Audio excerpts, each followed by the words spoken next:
Hey world, how you doing today? Another day, Sunday fun day. Football, things of that nature. People taking their kids to practices, to baseball, bat, whatever games they're taking their kids to. People that I hollered at today. You know who you are. Blessings to you and your family. I hope you're logged in. In the show, checking it out. Danny Malone function. Blessings to all you. You know who you are. You know who you are. You know who I talk to. You know who you are. Straight up. I love you guys, and your presence make me feel good.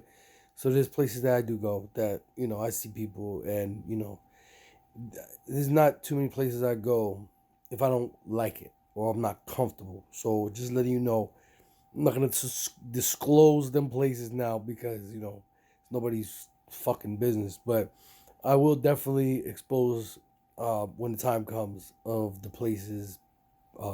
people, places, and things that I'm talking about. So where we went off, where we left off at was in the Danny Malone function. Where we left off was jobs. We was talking about my last situation with marketing and sales with the phones and tablets. We was just talking about tablets. And that job was real strange. I had to do what I had to do. You know what I mean? Like, on the block, if you're on the block hustling and stuff, it don't even matter.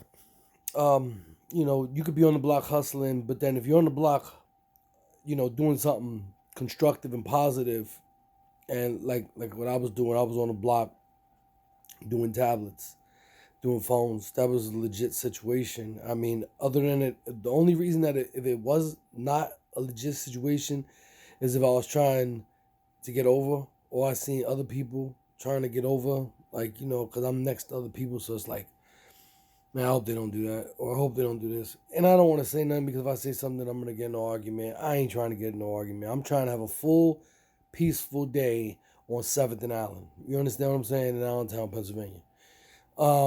But like I said, there's no more of that. But like I said, them days was nice. Just coming around. People were very comfortable. With the certain people that was there, myself included. When I was there, people felt comfortable. They felt safe. Because I would never let nothing happen to nobody. Wherever I'm at least try not to. Anyways, if there's something that I can stop, I'll stop. There was some times where I had people come around. In that area, there was church. A lot of people, the Jehovah's Witnesses, the church, different churches came over there.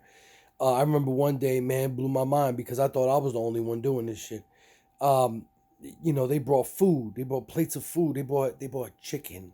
They bought rice. They bought all types of food. In his plate. And I said, let me get that plate. You know what I mean? Because first off, I didn't want to put all my stuff in the car and then run across the street, wait for my food. The food was ready right there. Let me get that.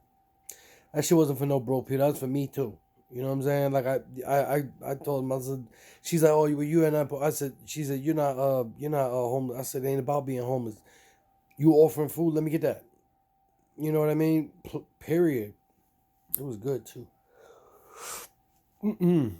Yeah, I just ate myself, so I'm feeling a little, sleepy, but I'm good though. But on my lunch.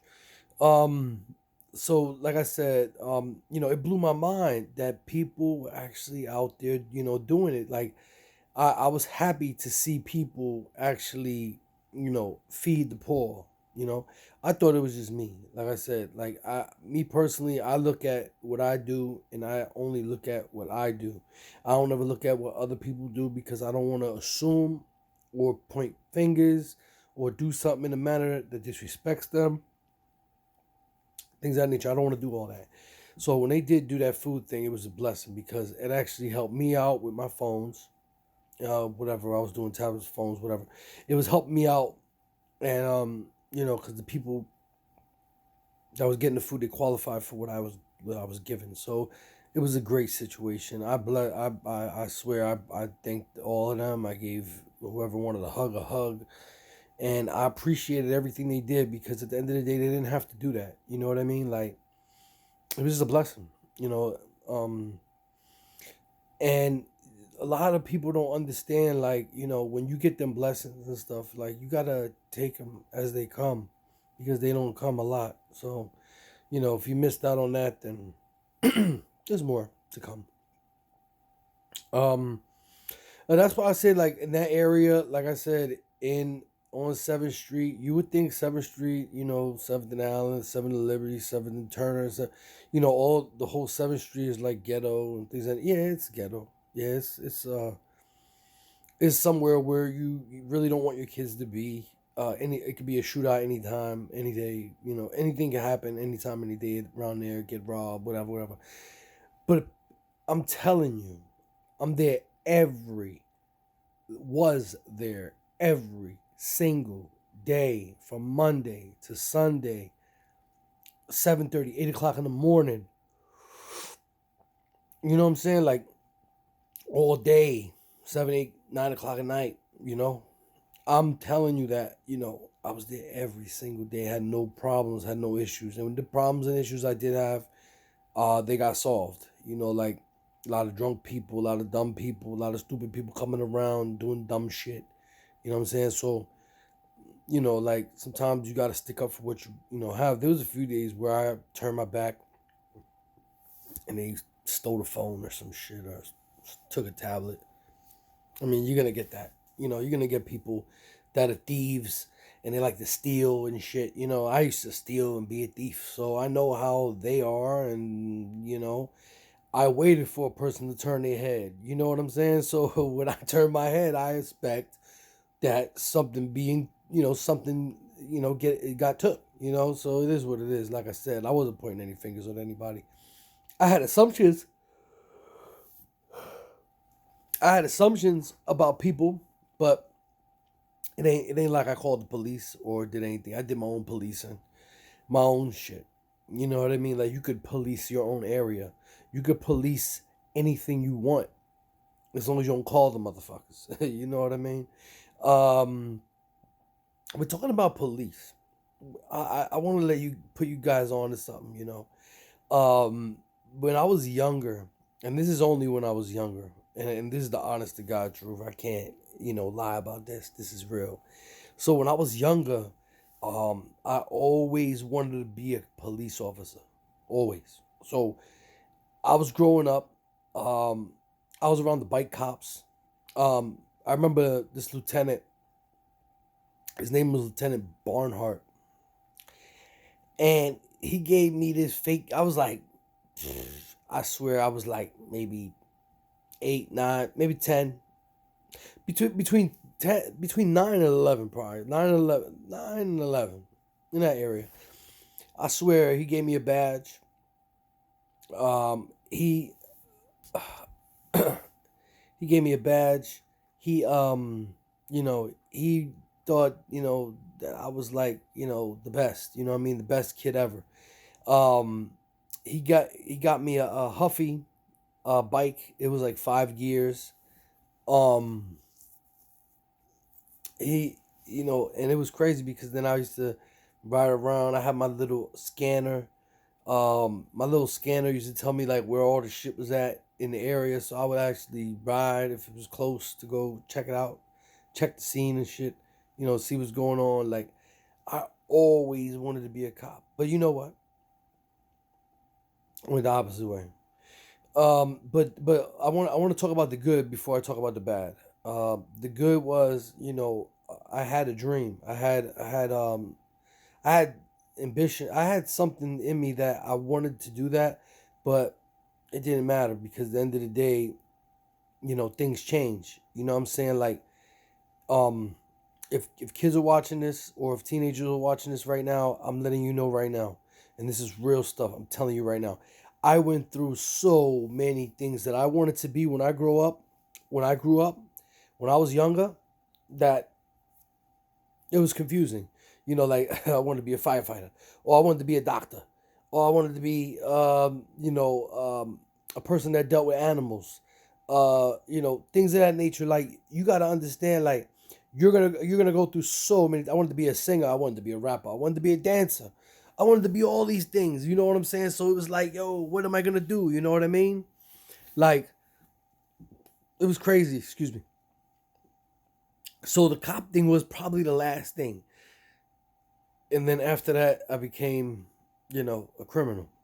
But in their eyes, anyways, and I did the time, and I have the time, the tears, the family, gatherings, saying Danny's locked up again. Shit, he's just all he's gonna do is be locked up.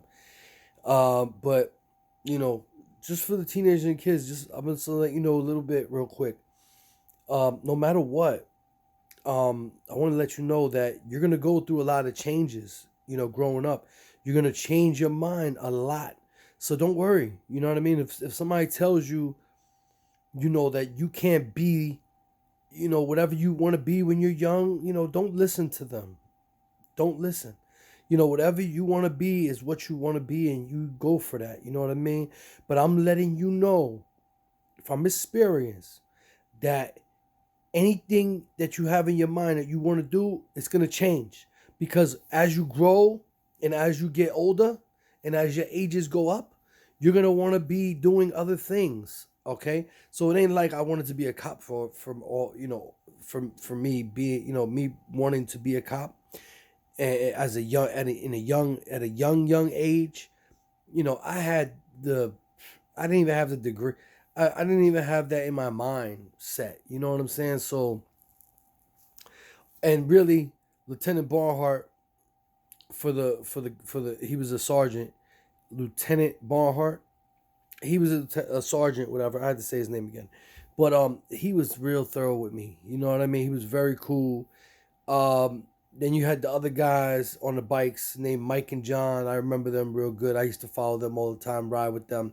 I remember the paper was there, like the newspaper, morning call, whatever, and whatever, the newspaper where I was at.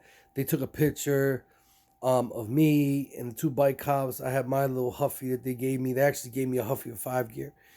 But like I said, then my mom had pictures. She kept the newspaper, the article. She kept it. She ripped it out and put it in the photo shoot situation. We put all the pictures and all that shit.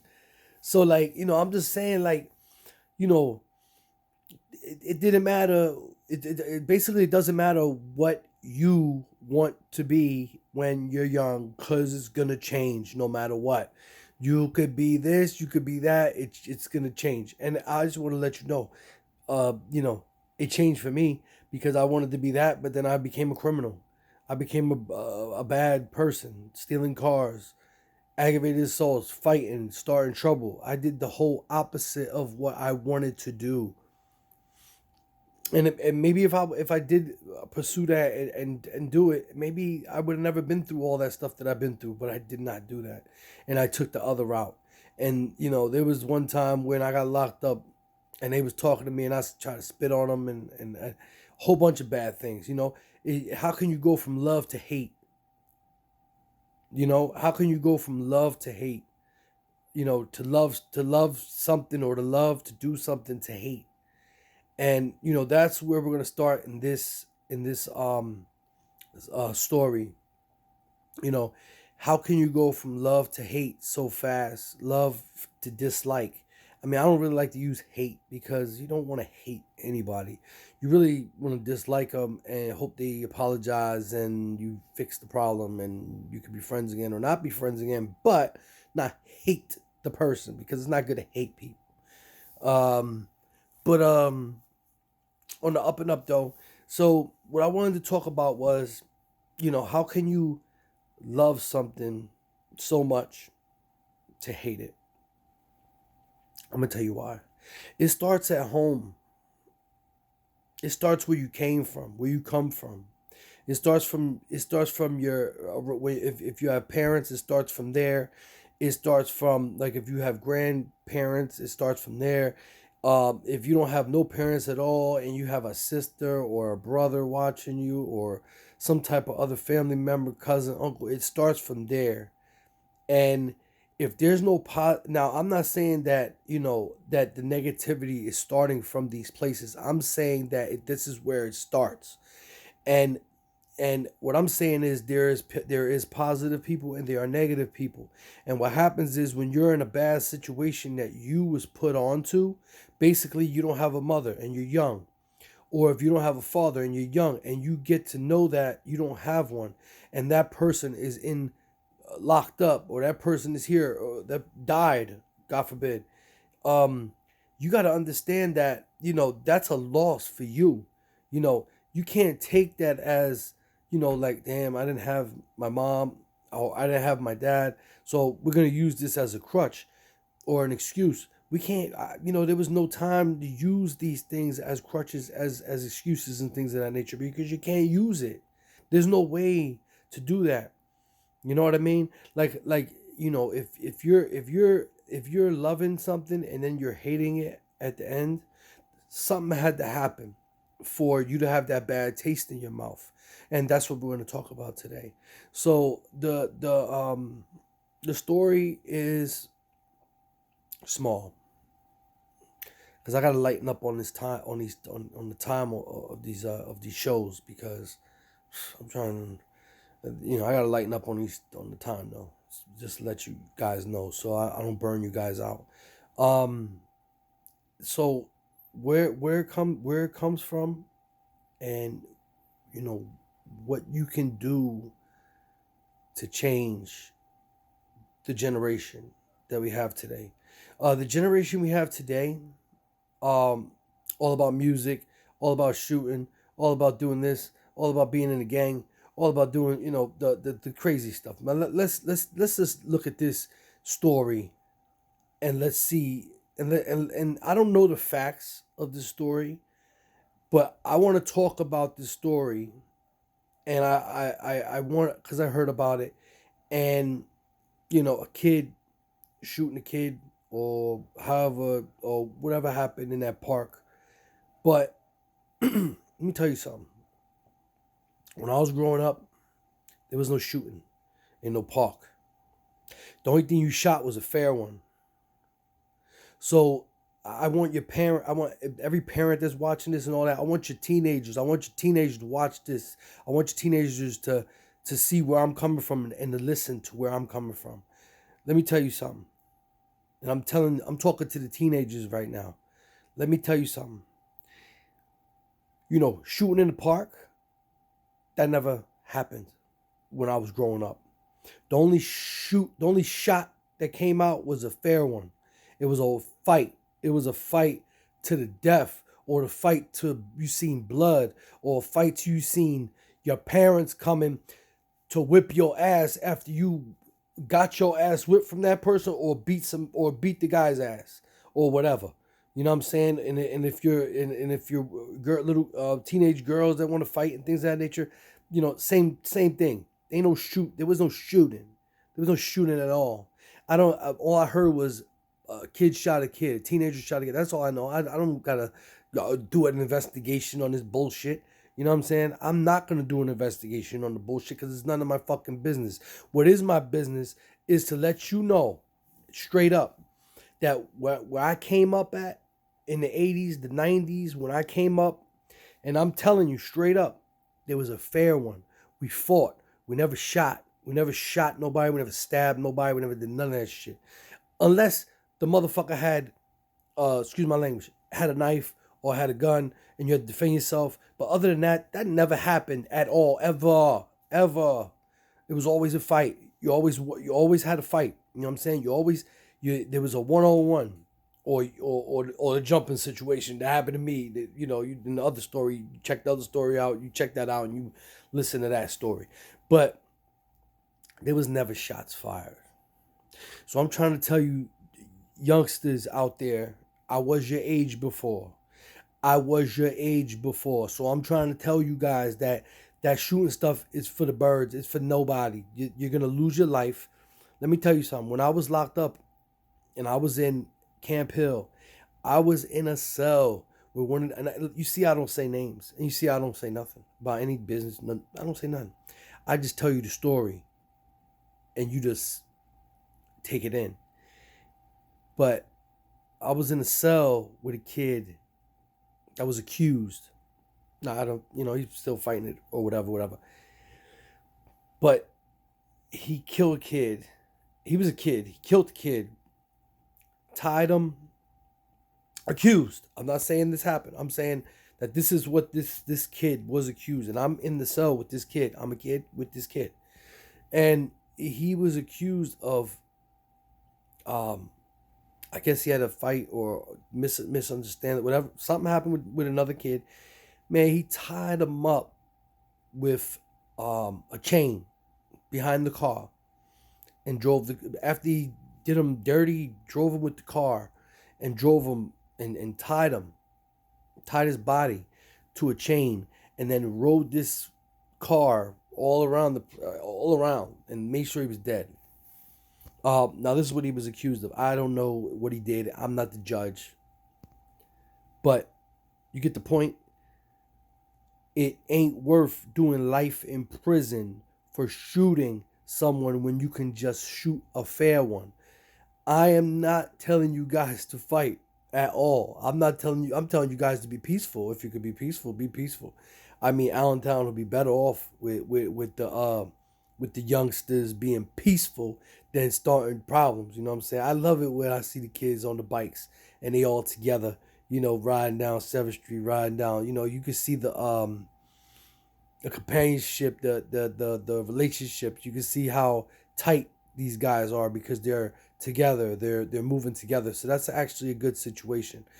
But when it comes down to the shooting, no good. No good.